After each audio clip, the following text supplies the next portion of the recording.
Hi guys, and welcome to another short video. Today I got an aftermarket joypad for PlayStation or PC or PlayStation 2 or 3. Interesting that you can play with this one on both consoles 2 and 3, and it has actually USB connection, so you can play on PC as well.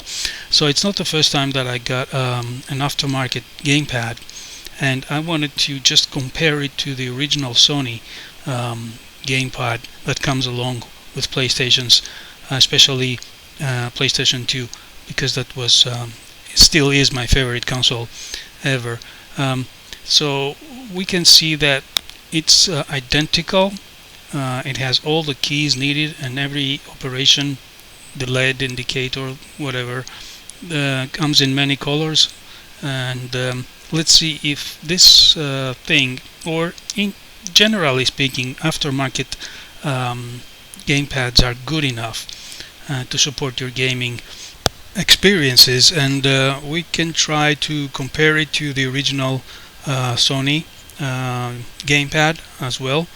Point number one, interesting point here, is that we have a dual cable from a joint right there.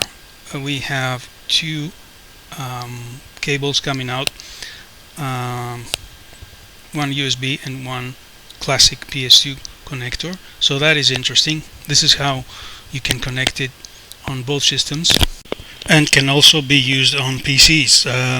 Impressive. There is a small CD-ROM inside with the drivers that goes back to even Windows 98 for PCs. Wow, that's great driver set. The plastics are great, the feeling is good. It's very light if you compare it to the original Sony. This one I have here needs to be fixed if possible. Doesn't work. That is another thing I want to point out during this video, because these aftermarket gamepads for the most part can be fixed very easily without any problems, because they have much more simple design, let me put it this way. And the materials used are simple, wires and PCBs, instead of hectic membranes like the ones that have been used for the original PlayStation 2 gamepads. And speaking of hectic membranes, this is the one. I opened up the original the gamepad that comes along with the PlayStation 2. This is the membrane, the green thing with all the contacts. The best thing to do, and if you're just lucky you might have it back as a working unit, is to go ahead and clean the contacts with alcohol, and then try to refresh the contacts with a pencil. This is how I do it usually, and I have to admit it's 50-50 if it's going to be working after this operation or not. So the result comes as 50-50 doing that, and it seems that it's not broken anywhere, this membrane, or damaged or melt or whatever, but even so it doesn't work. And this is what happens. I mean, for the most part, the usual classic problem with these controllers is the membrane.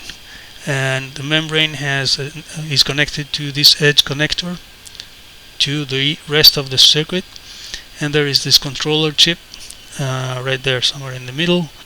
And so this controller actually understands which key is pressed, and it does what it should do during your gameplay. So simple, but at the same time a very fragile design, if you ask me. And maybe, I don't know, it's marketing, and maybe they did it on purpose. So let's see how our new aftermarket and cheap gamepad looks like, comparing this to the original Sony one right there. So you can see immediately that there is a difference on the motors. The flaps are less, they are lighter on both motors, and you can see the difference if we get to the motors used on the Sony. Too many flaps, heavier, so you can feel the vibration better. So this one is a big difference, but they rarely fail, so it's something that you can live without so much weight, and the feeling might not be that good over this aftermarket one. But anyways, another great difference is there is no membrane, and this to me is great news, because it makes this gamepad repairable and fixable. So you can open it after a couple of years. It's going to be full of dust and dirt and whatever, and you can clean it. There is no socket like this. The proprietary chip should be somewhere under the PCB, this green PCB, right there on the other side. There is another PCB, this brown one, which holds the buttons together. And this side is the D-pad side, and the other side is the cross button side. So removing this brown old-fashioned PCB can get you easily on the other side, where you can clean the contacts with a Q-tip in the future, and that will be all. You can assemble everything back and keep playing for many years to come. But there is, again, I do insist, there is no such membrane that can give you trouble. This membrane, trust me, comes with an expiration date.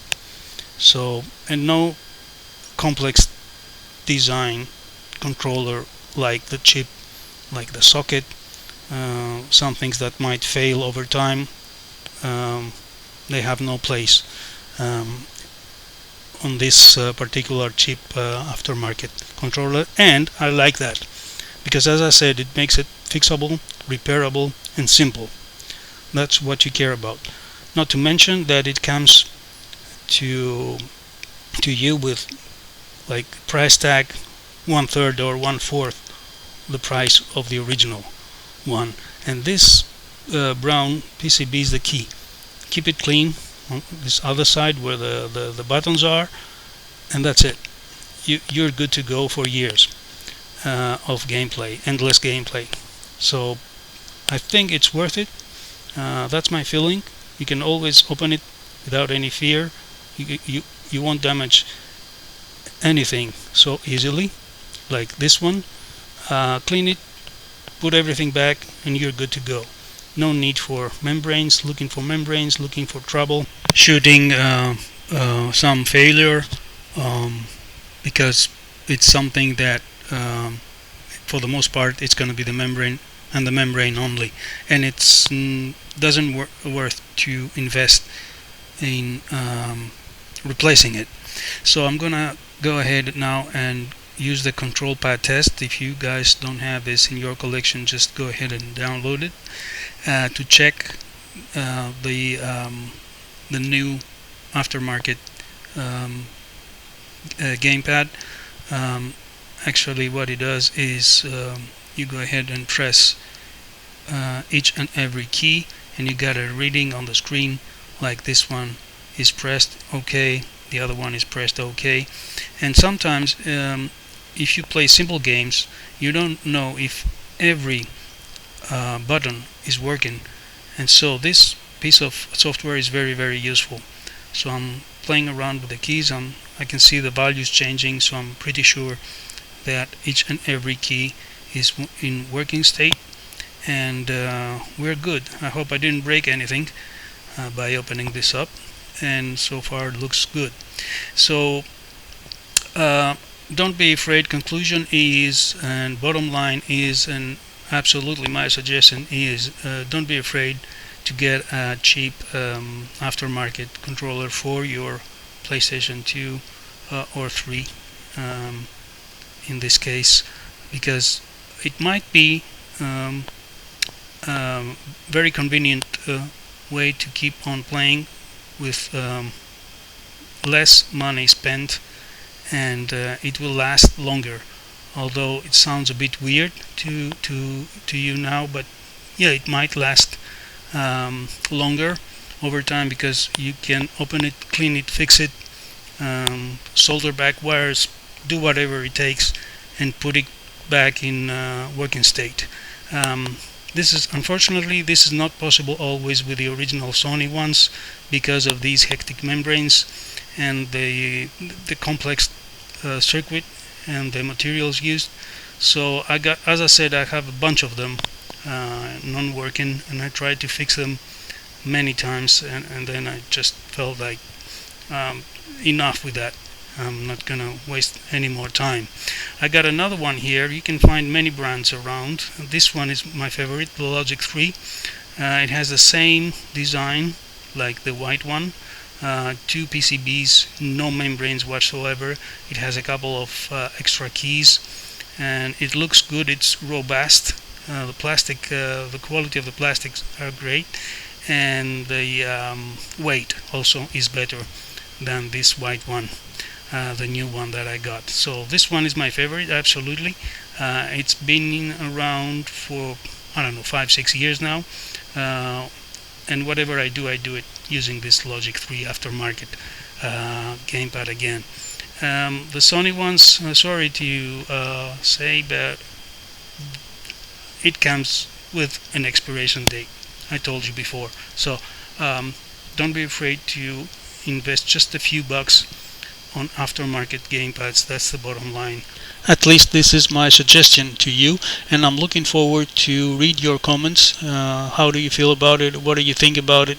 And if you have been using an aftermarket gamepad, and what's the your ideas and suggestions or your stories behind it. This one is my favorite one when I need to play something on the PC, because unfortunately it comes only with a classic USB cable, but then again, it's a matter of taste. You can find plenty of those out there. So this one is not very cheap, but it's been working for years now, so I'm pretty happy with it. The white one, the one that I bought for my PlayStation 2, comes with this dual cable, which is very convenient for me and probably for you. So I'm looking forward to read your comments. Give us a thumbs up if you will. Do subscribe, and I'll be catching you soon with another video soon. Thanks for watching. Bye.